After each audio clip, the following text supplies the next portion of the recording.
Kuyang jadi istriku bagian ketiga. Seperti ada yang menyentuh lenganku. Dingin, suara ombak yang biasanya terdengar tidak ada lagi. Sunyi dan aku tidak melihat apapun. Gelap kurasakan lenganku masih ada seperti jari-jari yang menempel. Sesaat aku berpikir, apa aku tersesat dalam dunia yang berbeda?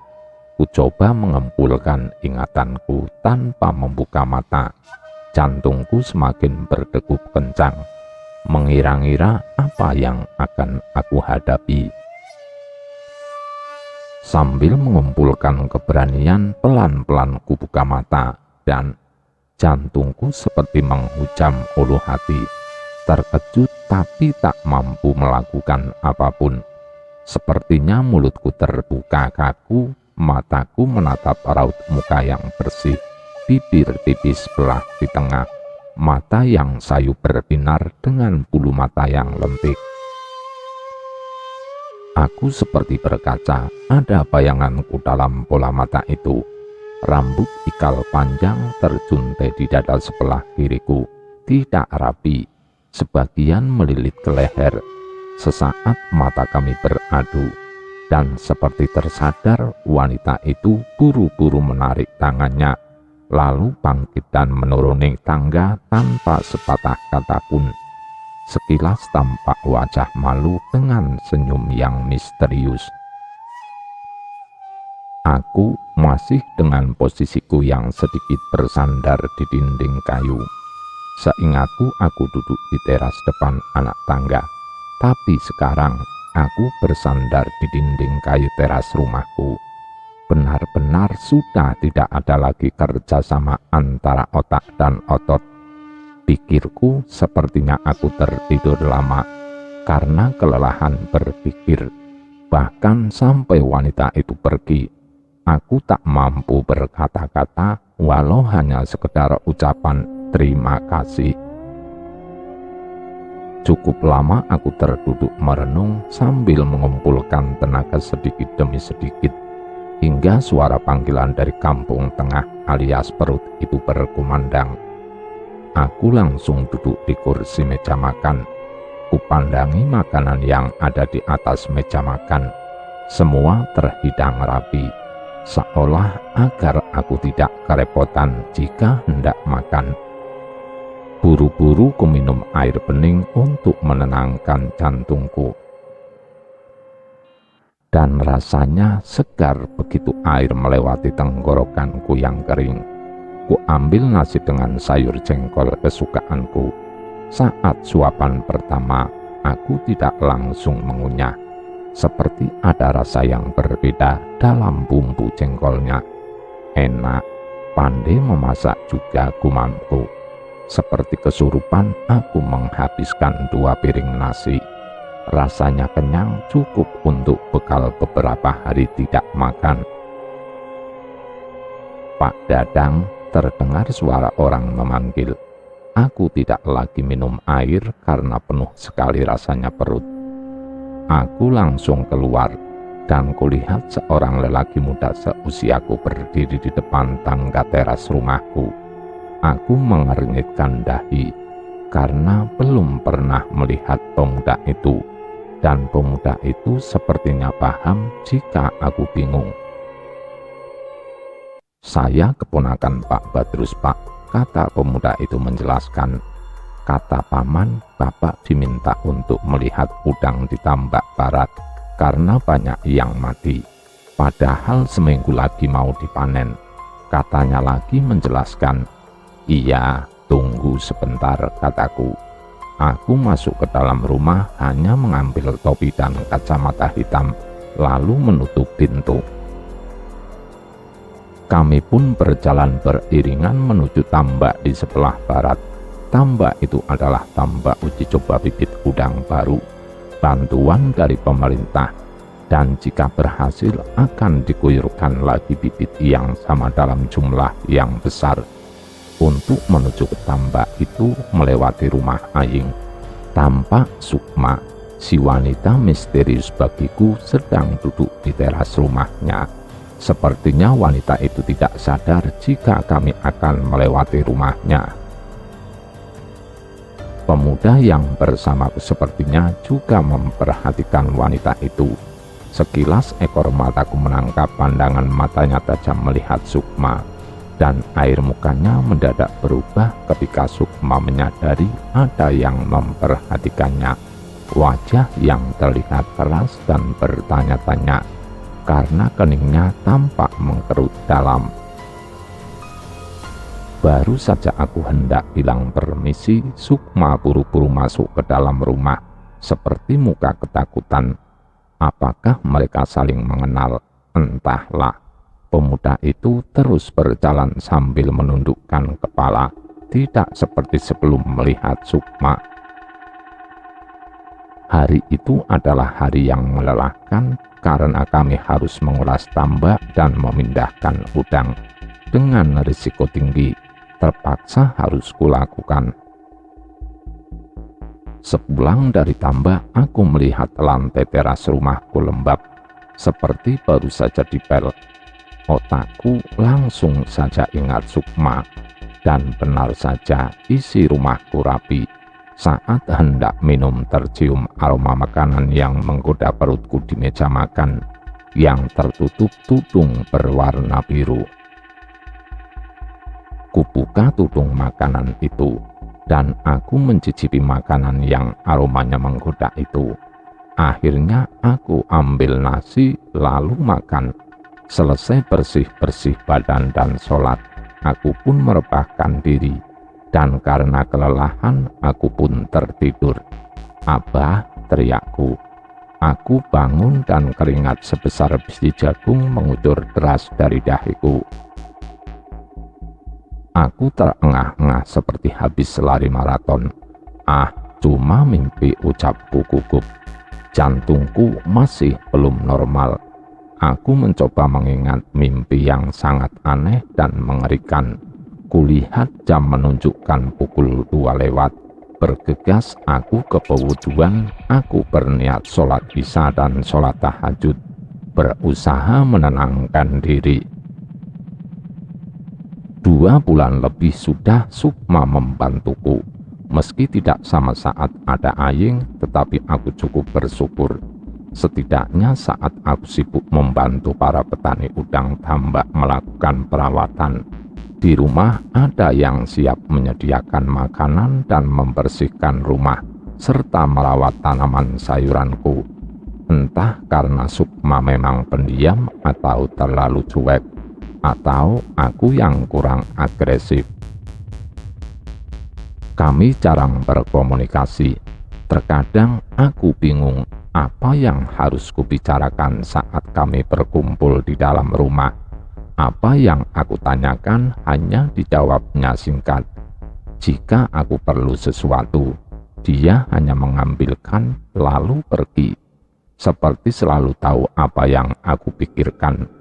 Terkadang dia mencuri-curi pandang dengan tatapan aneh. Bayangan itu tertangkap mataku lewat kaca figura yang terpasang di dinding.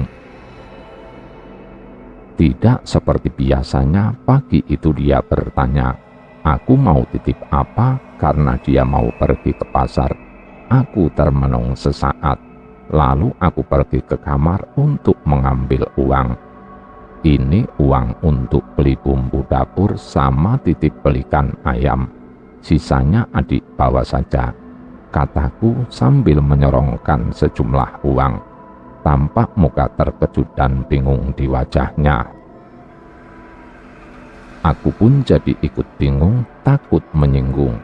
Kalau dengan Aying aku lebih enak, karena Aying kalau perlu uang, dia akan bilang terus terang. Pernah suatu hari sehabis ngambil gaji, Aying ku beri uang, dia tidak mau. Katanya masih punya uang. Padahal keperluan di rumahku lebih banyak, Aying yang membeli. Pasar tempatku memang jauh, perlu setengah hari perjalanan pulang pergi. Aku sedikit khawatir karena ingat pesan Aying agar aku menjaga Sukma. Terlebih setauku Sukma orang baru di sini. tetapi untuk menemaninya ke pasar tidak memungkinkan karena banyak pekerjaan yang harus aku selesaikan. Terdengar suara benda dijatuhkan, dan aku segera bangkit dari tempat dudukku dan melihat ke arah suara tadi. Kulihat Sukma dengan muka kesal duduk di teras rumahku.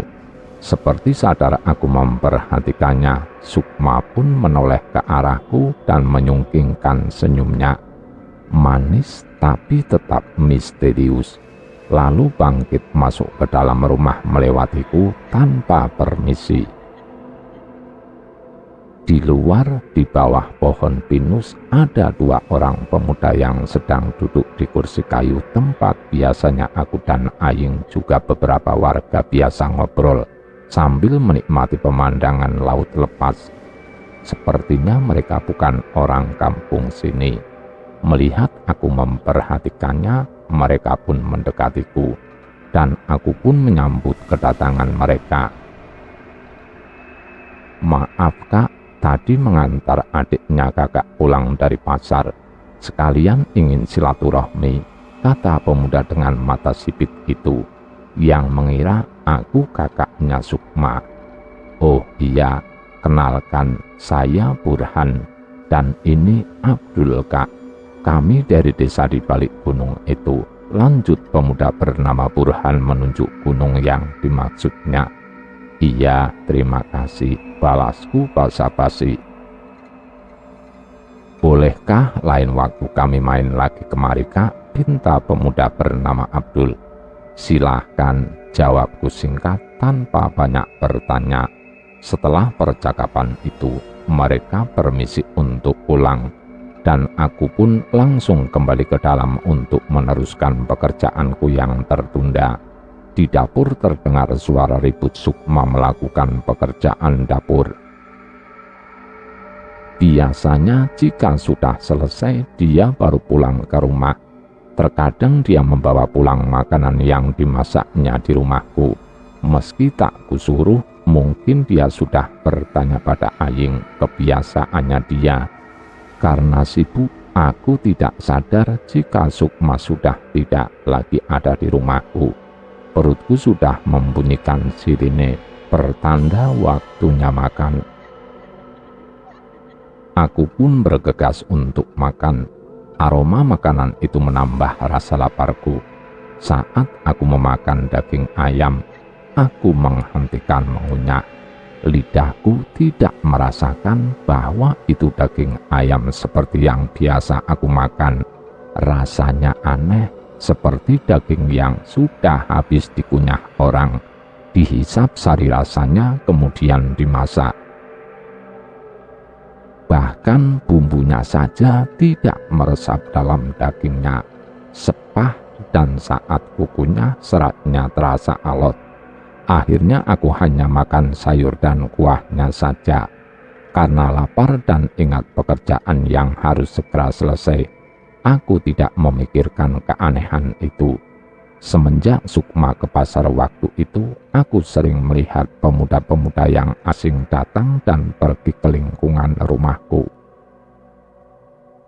Kadang mereka berkumpul di bawah pohon pinus depan rumahku. Terlebih jika malam minggu hingga larut malam mereka baru pergi. Kadang-kadang saja aku menyapa mereka, tetapi tidak ada yang menjelaskan padaku tujuan mereka berkumpul. Selain mereka ingin menikmati suasana baru, aku sedikit khawatir jika itu karena Sukma.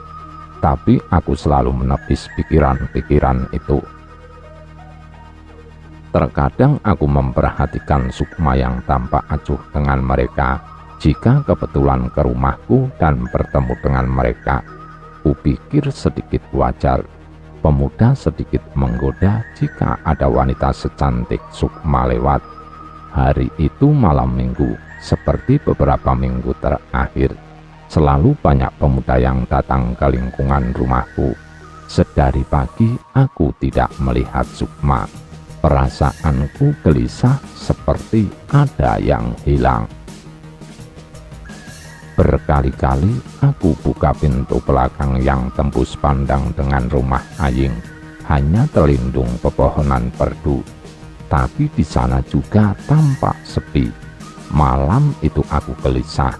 Aku selalu bertanya-tanya, ada apa dengan Sukma? Hingga tiba-tiba tidak ke rumahku.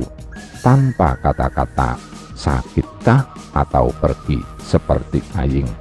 Malam itu terasa sangat panjang. Aku tidak sabar menunggu pagi, ingin segera ke rumah Aying. Karena kelelahan berpikir, aku tertidur menjelang subuh hingga bangun kesiangan. Setelah sholat, aku membuka pintu belakang dan aku terkejut. Aying, dia pulang. Kapan dia pulang? Tapi kenapa gak datang ke rumahku? Ada apa dengannya? Gumamku bertanya-tanya. Kecemasanku berubah menjadi rasa penasaran. Kulihat dari jauh Aying yang berdiri di depan pintu sedang berbicara dengan Sukma yang berdiri sambil memegang pagar teras rumahnya. Sepertinya Sukma hendak pergi dari rumah itu. Aku pun menutup pintu dapur dengan lunglai. Pikiranku menduga kemana-mana. Ku ambil air putih lalu ku minum. Tiba-tiba aku merasa sangat lelah. Pak, suara lembut itu mengagetkanku. Seperti diberi obat penguat begitu mendengar suara yang tidak asing itu. Aku segera bangkit dan membuka pintu depan rumahku. Kupandangi sosok wanita dengan kaki putih bersih, dengan pakaian rok warna hitam dengan motif bunga, berukuran besar, baju abu-abu bercorak bunga kecil warna putih, rambut yang lebat ikal tergerai panjang dan sebagian dililitkan hingga lehernya yang panjang tak tampak. Mata itu tampak sembab, seperti habis menangis, menambah ayu wajah sendunya. Entah apa yang aku rasakan saat itu, kagum atau khawatir atau penasaran, semua berkecamuk jadi satu. Lumayan lama kami saling berpandangan tanpa mengucapkan kata apapun. Aku dengan muka yang bingung masih menatap wanita itu yang menatapku sedih. Aku lapar, ucapku seiring suara tagihan di perutku. Sukma pun langsung menunduk dan tanpa suara langsung melewatiku. Dek, aku mau makan bareng pagi ini, kataku agak keras tanpa menoleh dan berharap Sukma mendengarku. Selama ini kami tidak pernah makan bersama. Selesai membantuku dengan pekerjaan rumah, Sukma langsung pulang. Dan sangat jarang kami berkumpul dalam rumah tanpa ada kesibukan. Sambil menunggu Sukma masak, aku melihat tanaman sayuranku. Aku baru sadar jika kucing yang biasa bermain di pasir dekat tanaman bungaku lama tidak kelihatan. Dan ayam yang biasanya merusak tanaman sayurku pun tidak tampak. Aku mencoba mengingat. Terakhir aku melihat kucing dan ayam yang biasa selalu banyak di rumahku. Rasanya sudah lama. Sebelum aku ke kota, binatang itu masih ada. Pak, makannya sudah siap. Suara Sukma membuyarkan lamunanku. Aku pun bergegas membersihkan tangan dan kakiku, lalu duduk di kursi meja makan. Sukma sudah siap dan dia menungguku mengambil makanan. Aku pun mengambilkan nasi untuknya. Sukma tampak terkejut ketika aku akan menambahkan nasi. Sukma menarik piringnya. Mungkin dia tidak enak makan, atau mungkin makannya tidak banyak. Entahlah. Dek, kalau ada masalah cerita saja. Biasanya Aying juga kalau ada masalah akan cerita denganku. Tidak usah malu, kataku membuka pembicaraan sambil makan. Aku tidak melihatnya tapi raut wajah sedihnya tampak jelas dari pantulan kaca meja marmer. "Hari ini Sukma akan pergi, tidak lagi di sini," kata Sukma terbata-bata, seperti ada yang menahan di tenggorokannya. Aku berhenti mengunyah makananku. Tenggorokanku tiba-tiba mengering, sulit untuk menelan apapun, termasuk air liur. Kupandangi Sukma, dia hanya tertunduk. Tangannya memainkan nasi di atas piring, seperti mengulur waktu agar tidak segera selesai makan. Kusodorkan segelas air putih padanya, ia pun menyambut, lalu minum dan menunduk lagi. Sempat kulihat air mata itu menggelinding jatuh di pipinya yang putih. Ku ambil air putih dan ku minum sendiri. Aku melanjutkan makanku, walau rasanya sudah tidak nikmat lagi. Kami hanya terdiam, sibuk dengan pikiran masing-masing sambil makan. Aku selesai duluan, lalu pergi ke ruang tamu. Aku biarkan Sukma sendiri di meja makan. Sambil menunggu Sukma keluar dari dapur, aku menyiapkan ribuan pertanyaan. Kepalaku nyut-nyutan rasanya. Baru saja aku merasakan nyaman dan tenang dengan adanya Sukma. Meski banyak hal-hal ganjil yang aku alami, tapi itu tidak mengganggu psikologisku. Kenapa Aying pulang, dia tidak datang ke rumahku? Dan selama ini aku merasa menjalankan amanah suratnya untuk menjaga Sukma. Tapi kenapa tiba-tiba Aying akan menjemputnya? Apa yang salah dariku? Pikirku berkecamuk. Sukma keluar dari dapur, aku memintanya untuk duduk di dekatku. Dengan bahasa isyarat, biasanya aku sangat grogi kalau dekat dengan seorang wanita. Tapi mungkin karena pikiranku lebih besar rasa penasarannya, aku merasa tidak grogi. "Kapan Aying pulang?" tanyaku pura-pura tidak tahu. "Kemarin pagi, tapi siang dia pergi lagi," jawabnya. "Kemarin," ulangku sambil mengernyitkan dahi. Kupandangi Sukma tanpa berkedip, dia hanya menunduk sedih. Tangannya gemetar sambil memilin ujung bajunya. Duduknya pun gelisah. Sepertinya ada yang akan dia katakan, tetapi entah apa karena tidak berani bercerita, atau tidak mampu lagi bicara, atau memang dia tidak mau masalah pribadi dan keluarganya diketahui orang. Tampak jelas ada beban di wajah yang biasanya tampak acuh. "Pak," suara yang sudah tidak asing lagi itu terdengar mengagetkan kami. Tidak lama seraut wajah menyembul dari balik pintu depan. Pintu itu pun didorong hingga terbuka lebar. Wajah yang semula biasa saja tiba-tiba menjadi berubah seperti tidak suka. Ada emosi yang luar biasa setelah melihat Sukma. Air muka yang tadinya coklat menjadi tampak lebih gelap. Tatapannya sangat tajam. Alis matanya beradu dengan mulut terkatup rapat. Tampak rahangnya bergerak menahan amarah. "Aying," gumamku terkejut. Aku hanya terenganga menatap ekspresi wajah yang tak pernah aku lihat sebelumnya. Kulihat Sukma pun terkejut melihat kakaknya. Air matanya mengalir tanpa isak tangis. Mukanya semakin putih pucat. Tangannya bergetar kian hebat. Astagfirullah.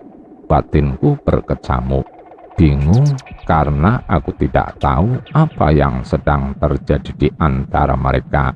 Dan yang aku khawatirkan, Aying salah paham dengan keberadaanku dengan Sukma yang duduk berdekatan. Padahal ini baru pertama kali aku lakukan. Cepat-cepat aku mengontrol diri agar tidak larut dalam kepanikan. Aku bangkit hendak mengambil kursi untuk Aying. Tapi Aing sudah lebih dulu menariknya lebih dekat dengan Sukma. Suara kursi itu berderek di atas lantai kayu. Aku pun duduk kembali. Bersambung.